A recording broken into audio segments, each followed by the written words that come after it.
सत्ता बदलने वाली बात नहीं है, यह व्यवस्था बदलने वाली बात है। He said that. व्यवस्था में बदलाव नहीं आएगा, अब बार बार सत्ता बदलते रहिएगा, व्यवस्था वैसी की तैसे रहेगी। So the RTI is the व्यवस्था बदलने वाला कानून। राइट टू इन्फॉर्मेशन यानी आरटीआई शायद 21st सेंचुरी की one of the most historic and landmark laws है जो कि इंडियन पार्लियामेंट ने पास की होगी। For a parliament notoriously famous for goofing around and creating ruckus then and even now, this is perhaps one of the few things for which it can really pat its back. And ऐसा नहीं है कि this is the only law passed in the last 2 decades that empowers its citizens. Some other notable examples would be triple talaq and the abolition of section 377 in the Indian Penal Code. But RTI stands out since it empowers not a particular gender, race or section, but rather the entire nation. इतिहास गवाह है कि good things do not last forever. In 2018, the ruling party passed some amendments which was heavily criticized as crippling the independence and transparency of RTI. Now, इस video में हम ये नहीं बात करेंगे कि वो amendment सही थे या गलत. Instead, we will simply take a peek into where the implementation of RTI stands 15 years since its inception. मेरी राय में RTI का सक्सेसफुल इम्प्लीमेंटेशन का बुनियाद इन 2 पिलर्स पे आधारित है. Number 1, the system being able to maintain transparency and provide speedy service. And number 2, the citizens exercising this right judiciously. And we will look at a system of 6 metrics to evaluate both these aspects.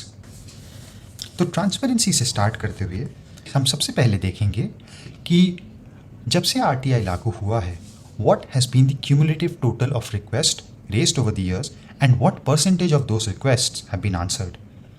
इसके बाद हम देखेंगे cumulative total for first appeals, यानी कि अगर कोई request नहीं answer हुआ है या उसके आंसर होने में टाइम लगा है तो कितने अपील्स रेज हुए हैं उसके अगेंस्ट एंड उन अपील्स में से कितने आंसर हुए हैं. And finally as a citizen आपको ये भी अधिकार है कि अगर आपका फर्स्ट अपील नहीं आंसर हुआ है या उसे खारिज कर दिया गया है तो आप एक सेकंड अपील कर सको.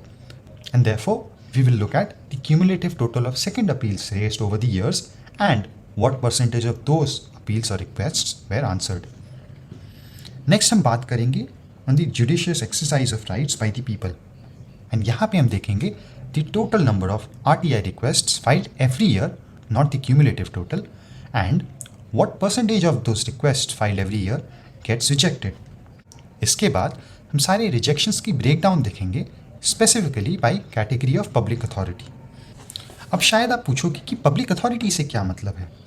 तो RTI एक्ट के तहत any authority or body or institution established by or under the constitution or by a law made by the government or state legislature or by notification institute by the central or state government shall be called as a public authority and come under the purview of RTI. ये उन bodies को भी include करता है जो कि central government या state government के द्वारा ओन्ड हो, कंट्रोल्ड हो या सब्सटैंशियली फाइनेंस्ड हो. Since its inception, almost 2000 such public authorities have come under the purview of the RTI Act. And yes, that means that the Act gives the citizens the right to information at par with the members of parliament or members of state legislatures for any of these public authorities. Now coming back to a metric system, we will take another look at the rejections and this time we'll look at its breakdown by the category of provision invoked. तो चलिए start करते हैं. तो सबसे पहले हम देखेंगे cumulative RTI requests total and unanswered. तो 2005 में जब से RTI लागू हुआ है तब से अब तक ऑलमोस्ट 10 मिलियन रिक्वेस्ट रेज हो चुके हैं. सो जैसा कि हम देख पा रहे हैं for the first few years lot of these request would go unanswered. So as an example अगर हम 2007 या 2008 की बात करें तो तब तक लगभग 5 लाख रिक्वेस्ट रेज हुए थे एंड उसमें से ऑलमोस्ट 8 से 9% रिक्वेस्ट अनआंसर्ड थे. ये नंबर बढ़ते बढ़ते 2014-2015 में ऑलमोस्ट 50 लाख यानी 5 million तक गया. And by this time the percentage of request that were unanswered stood at somewhere around 3 to 4%. And finally अगर हम 2019 या 20 की बात करें तो शुरू से लेकर अब तक 10 मिलियन यानी 1 करोड़ से भी ज़्यादा रिक्वेस्ट रेज हो चुके हैं एंड उसमें से करीब 3 से 4% रिक्वेस्ट्स अभी तक अनआंसर्ड हैं। इस ग्राफ को देख के हम ये तो पता कर पा रहे हैं कि over time the system caught up with the backlog. So जो इनिशियली पहले कुछ सालों में रिक्वेस्ट अनआंसर्ड हो रहे थे, ओवर टाइम वो परसेंटेज नीचे जाता गया है। मगर looks like this system after some time has again gotten complacent with its rate of clearing backlog, जो कि लास्ट कुछ सालों में 3% पे ही अटक के रह गया है। ऑल्सो हमें एक और बात ध्यान रखनी होगी, जब हम बोल रहे हैं कि शुरू से लेकर आज तक जितने भी RTI रिक्वेस्ट रेस हुए हैं उसमें से 3% अनआंसर्ड है, इसका मतलब ये नहीं है कि 97% आंसर्ड है। एंड वो इसीलिए क्योंकि अनआंसर्ड होने के अलावा रिक्वेस्ट रिजेक्ट भी होते हैं या उनके अगेंस्ट अपील्स भी चल रहे हैं। तो अगर हमें एक्चुअल प्रोपोर्शन ऑफ रिक्वेस्ट जो कि आंसर्ड हुए हैं एस्टिमेट करना हो तो इन सब को मिला के वो लगभग 70 to 80% आएगा। अब आगे बढ़ते हुए जब हम फर्स्ट अपील्स को देखते हैं तो हमें यहाँ भी सिमिलर ट्रेंड्स देखने को मिलते हैं।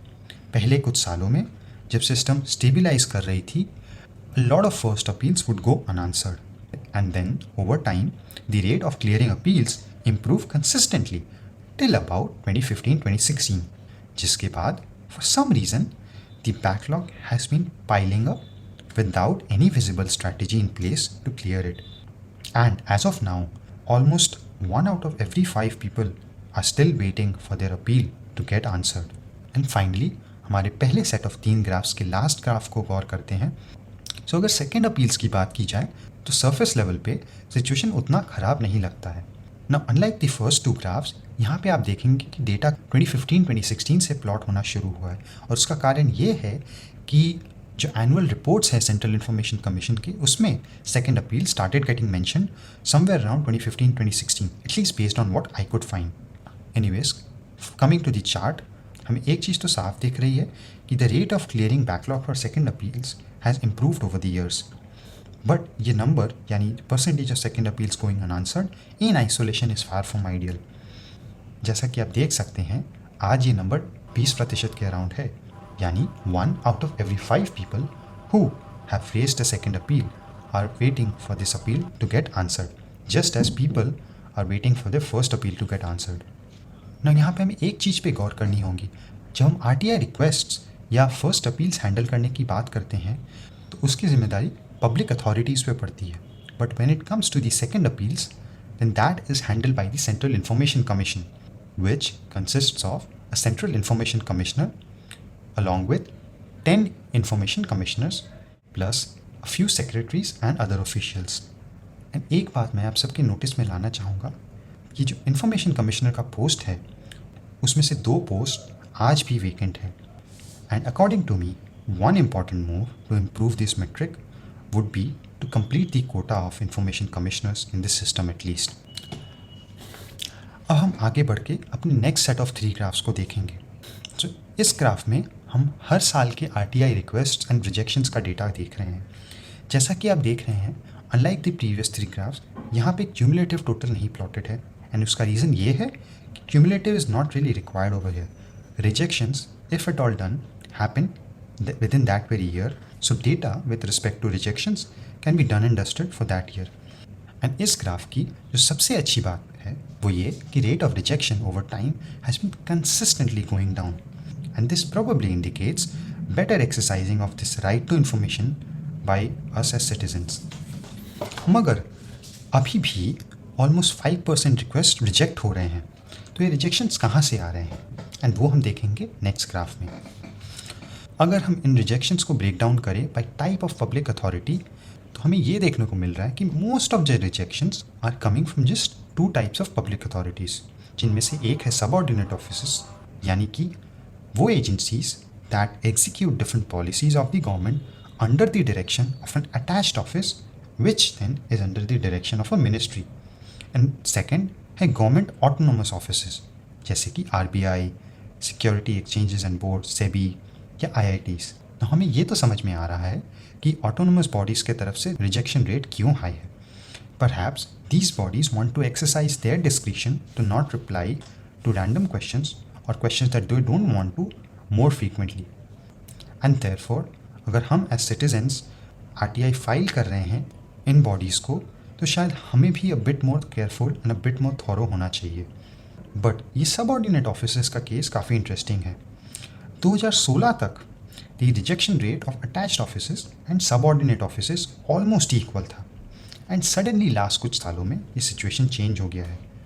Not just with respect to rejection ratio but also the proportion of requests shared across these sets of public authorities. अब ये इंटेंशनल है या कोइंसिडेंस पता नहीं, we can only speculate. And finally अगर हम रिजेक्शंस का ब्रेकडाउन देखें बाय प्रोविजन साइटेड, देन हम देखेंगे कि most of the rejections have been cited as an attempt to safeguard the integrity, sovereignty और other interest of the country. Of late, proportion of rejections on grounds of disclosing information about intelligence or security services has gone up. And I know that it's very easy to pull up the government for misusing this provision in the RTI Act, but ऐसा हो सकता है कि यहाँ पे we are equally at fault. तो जैसा कि हमने पहले भी डिस्कस किया था, we should exercise this right to information properly so that if at all it's the other way around and government हमारे RTI एप्लीकेशंस को एक्चुअली में अनसब्सटेंशिएटेड ग्राउंड्स पे रिजेक्ट कर रही है, तो हमें जल्दी इन अ फ्यू ईयर्स पता चल जाएगा as we see these proportions going up. So that my friends brings us to the end of our report card. Now before I take leave, let's for a moment appreciate the essence of this powerful tool given to the ordinary citizens as we listen to one final clip. Thank you. Right to information has emerged as an extremely powerful tool in the hands of most ordinary people to fight injustice and corruption. It has given voice to the voiceless. You spend our money, you give us our accounts, and you are paid from our money, so you answer to us. Not as a battle between the government and the people, but as a historic battle where good people within and outside the government join hands to battle the corrupt and the apathetic. It is a fight for justice, for surely when people go hungry, it is not food, but justice that is in short supply.